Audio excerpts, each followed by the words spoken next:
tingkatan 5 kita akan pergi pada bab yang baru, iaitu bab yang ketujuh, sukatan serakan data terkumpul.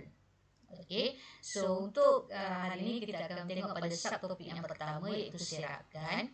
Standard pembelajaran ialah 7.1.1, iaitu membina histogram dan juga melukis, membina histogram dan juga poligon kekerapan bagi satu set data terkumpul. Okey, untuk standard pembelajaran 7.1.1 ni, saya pecahkan video pembelajaran kepada dua video, di mana video yang pertama kita akan belajar bagaimana untuk mencari nilai terlebih dahulu bagi satu set data, dan kemudian video yang kedua barulah kita membina histogram dan juga poligon kekerapan berdasarkan data yang kita dah perolehi. Okey, so sebelum kita pergi lebih jauh tentang bagaimana nak melukis poligon kekerapan dan histogram semua ni, kita imbas kembali apa itu serakan. Okey, sebelum ni kita dah pun pernah belajar semasa di tingkatan 4. Okey, sukatan serakan merupakan satu sukatan yang penting dalam statistik. Sukatan serakan memberikan kita gambaran tentang cara nilai-nilai dalam satu set data itu ditaburkan. Serakan adalah kecil jika set data itu mempunyai julat yang kecil dan sebaliknya. Okey, semasa di tingkatan 4, anda telah mempelajari cara mentafsir serakan bagi data tidak terkumpul. Okey, menggunakan plot batang dan daun dan juga plot titik. Okey, so itu bagi data tak terkumpul. Bagi set data terkumpul, kita boleh melihat serakan dengan membina histogram dan juga poligon kekerapan bagi data tersebut. Okey, pergi kepada istilah dia dulu, bagaimana kita nak melukis histogram dan poligon kekerapan ni. Ada beberapa maklumat yang perlu kita tahu dulu, perlu kita perolehi dulu sebelum kita melukis sesuatu ataupun membina sesuatu histogram atau poligon. Okey, sebelum membina histogram dan poligon kekerapan, anda perlu mengetahui selang kelas, had bawah, had atas, titik tengah, sempadan bawah, sempadan atas dan juga kekerapan longgokan yang boleh diperolehi daripada jadual kekerapan. Okey, so kalau dulu kita tak ada, kalau data tu tak terkumpul, kita tak ada jadual kekerapan. Tapi kalau kita nak data tu terkumpul, kita kena bina jadual kekerapan. Dan daripada jadual kekerapan tu kita boleh mencari selang kelas, had bawah, had atas, titik tengah, sempadan bawah, sempadan atas dan juga kekerapan longgokan. Di mana maklumat-maklumat ini kita ada yang kita kena gunakan untuk kita membina histogram ataupun poligon kekerapan. Okey, so bagaimana kita nak mencari nilai-nilai tersebut? So kita ambil satu contoh. Okey, di sini saya ambil untuk serakan ni, saya ambil satu aktiviti dalam buku teks mobilisasi minda 1. Okey, kita akan gunakan data ini di muka surat 198. Okey, di mana diberi satu set data bagi wang saku harian dalam ringgit Malaysia yang diterima oleh 20 orang murid pada satu hari tertentu. Okey, so dia bagi 20 orang murid. So ini ialah nilai duit yang diorang terima sebagai wang saku, okey, untuk 20 orang murid ni. Okey, so kita akan gunakan data ini bagaimana nak mencari apa yang kita perlukan. Okey, so ada 20 orang murid atau pelajar. So yang pertama ialah kita mencari selang kelas. Okey, selang kelas ialah ukuran julat bagi suatu pembahagian data.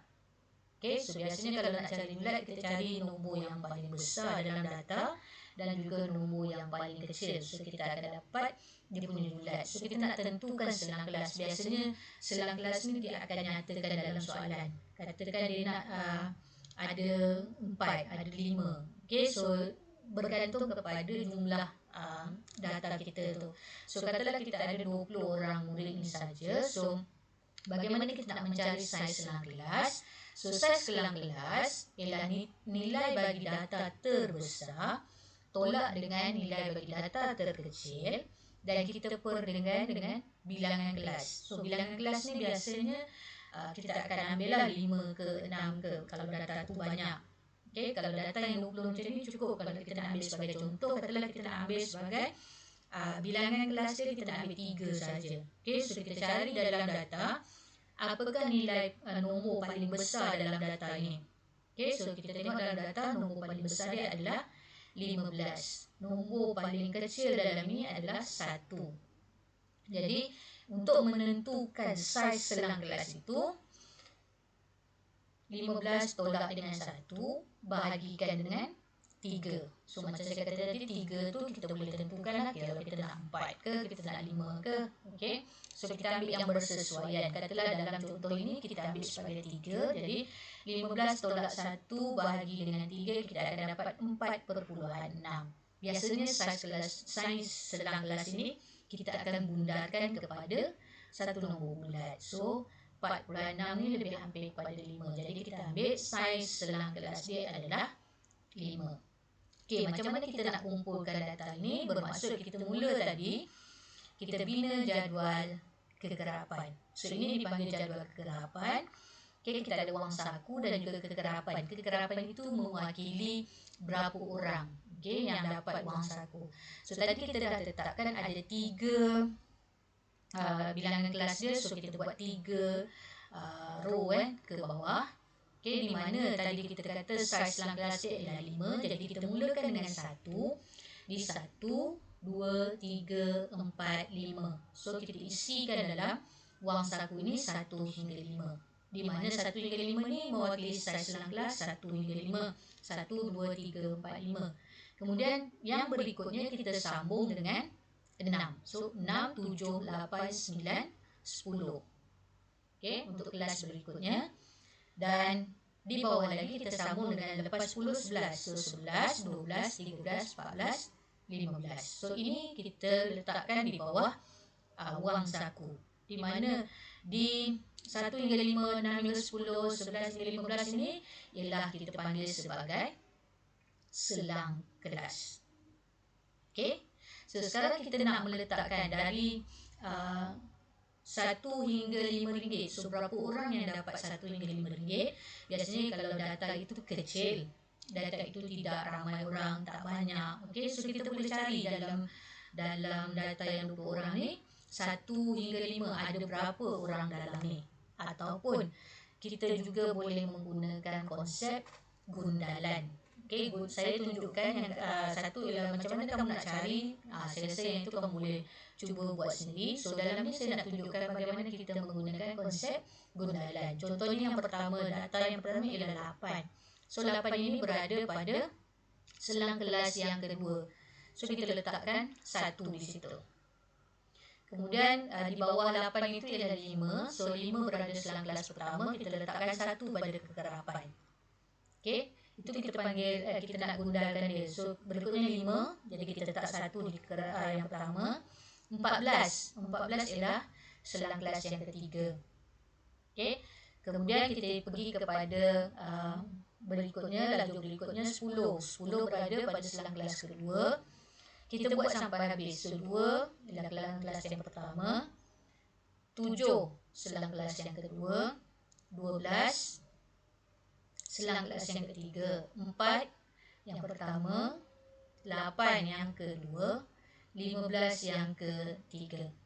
7 ni dia pergi balik pada yang kedua. So yang kedua bila dah cukup 5 bilangan dia, kita buat satu garis melintang. Bermaksud satu bundle tu dia ada 5. So kita tahulah bila dalam silang tu bermaksud jumlah dalam tu adalah 5. Okay, 5 orang. So berikutnya ialah 7. Kita pergi kepada yang hijau balik, iaitu selang kelas kedua, 11 selang kelas ketiga, 3 selang kelas yang pertama. So yang ini pun dah cukup 5, so kita lintangkan. Okay, maksudnya 4 secara menegak, 1 melintang, so cukup 5. Okay, berikutnya 11. Kemudian kita ada 1, kita ada 4, kita ada 4, dan juga kita ada 9. Okay, so bila kita dah isi habis, yang ini yang kita letak palang-palang itu dipanggil gundalan. So kita kena tulis nombor dia. Okey, pada ruangan kekerapan sebenarnya kita tulis nombor dia saja. So yang pertama itu ialah 8.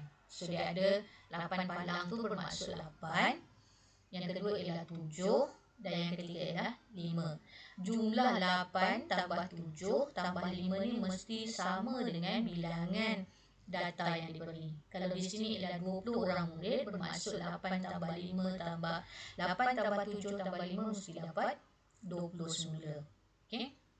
So itu ialah saiz selang kelas. Okey, selang kelas. Yang kedua ialah kita daripada data yang kita sama tadi, kita nak mencari kekerapan longgokan. So saya pergi terus kepada kekerapan longgokan sebab yang ini senang daripada kekerapan terus kita cari kekerapan longgokan. Apa itu kekerapan longgokan? Kekerapan longgokan bagi suatu selang kelas ialah hasil tambah kekerapan bagi suatu selang kelas itu dengan jumlah kekerapan kelas sebelumnya. Okey. So hal ini memberikan suatu kekerapan longgokan dalam tertib menaik. Okey, maksudnya kalau kekerapan longgokan dia makin lama makin naik, bilangan dia bertambah. So dia tak akan kurang. So yang pertama kita kata 8 ni sebenarnya hasil tambah dia, kalau kita nak longgokan dia, nilai kekerapan sebelum dia sifar, tak ada nilai. So 1 hingga RM5 ni sebelum dia tu tak ada kekerapan, tak ada bilangan pun. So kita ambil sahaja start dengan 8. Okay, so awal kita start kekerapan longgokan 8 tambah sifar pun kita dapat 8. Kemudian 8 ini kita untuk selang kelas kedua nilai dia 7. Tadi kekerapan yang pertama kita dah ada 8. Jadi nak cari kekerapan longgokan untuk selang kelas kedua, kita kena tambah. Maksudnya 7 ini perlu tambahkan dengan 8. Jadi kita dapat untuk kekerapan longgokan selang kelas kedua ialah 15. Dan untuk selang kelas ketiga, kita ada 5.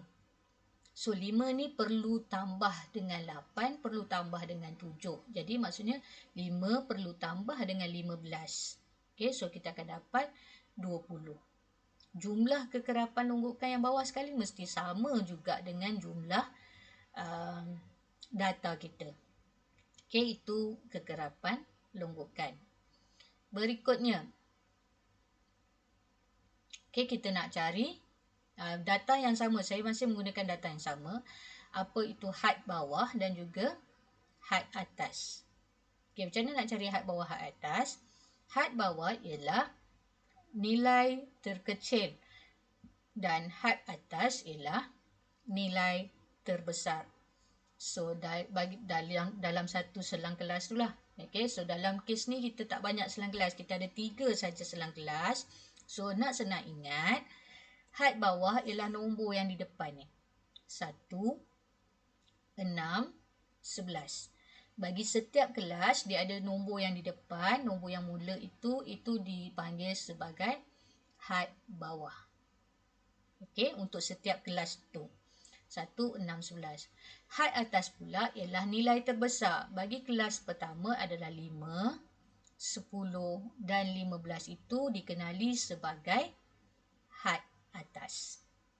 Okey, so had bawah ingat ambil nombor yang depan, had atas ambil nombor yang belakang. So itu ialah had bawah dan had atas. Okey.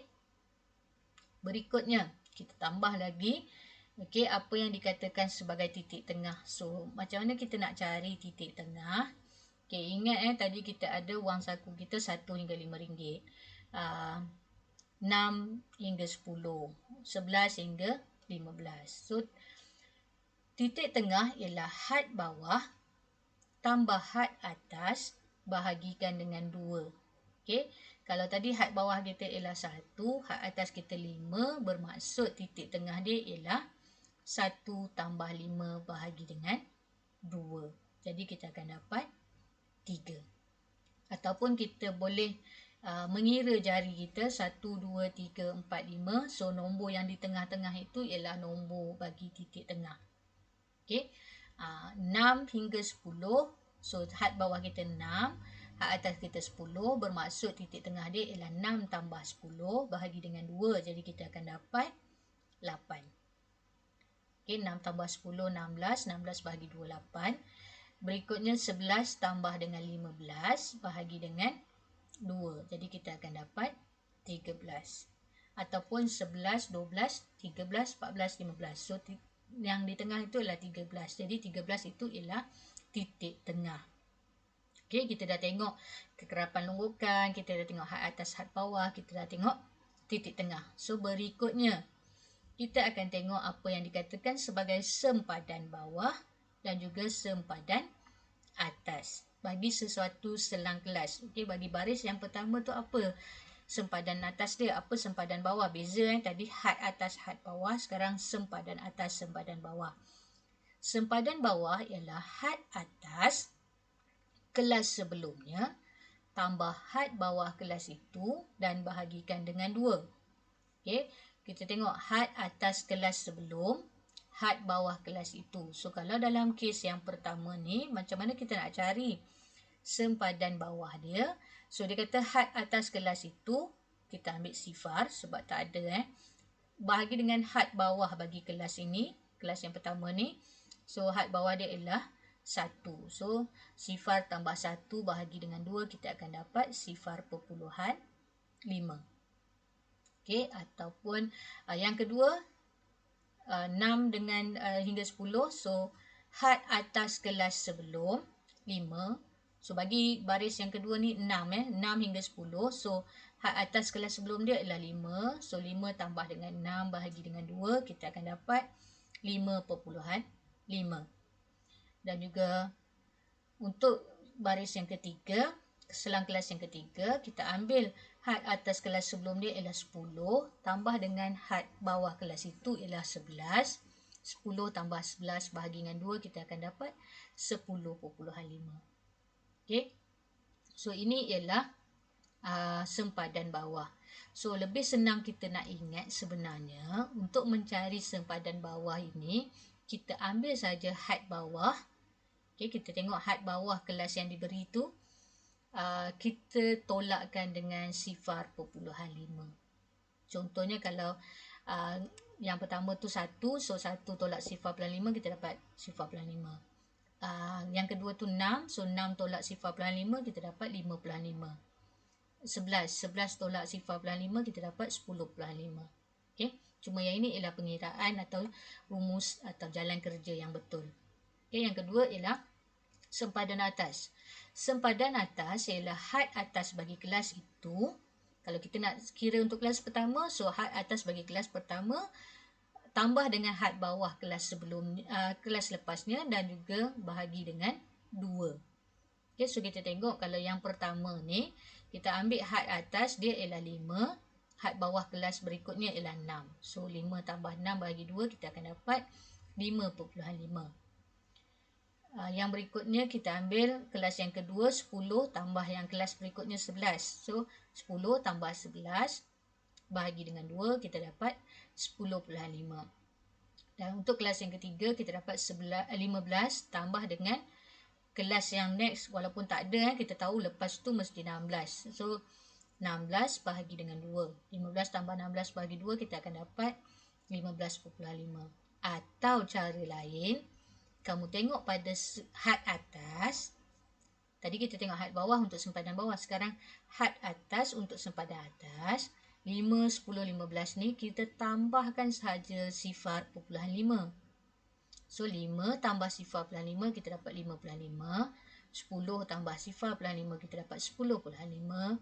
Dan 15 tambah sifar perpuluhan 5, kita dapat 15.5. So di sini kita dah pun melihat semua istilah yang patut kita kuasai. Okey, bagaimana nak cari kekerapan longgokan, bagaimana nak cari titik tengah, had atas, had bawah, sempadan atas, sempadan bawah.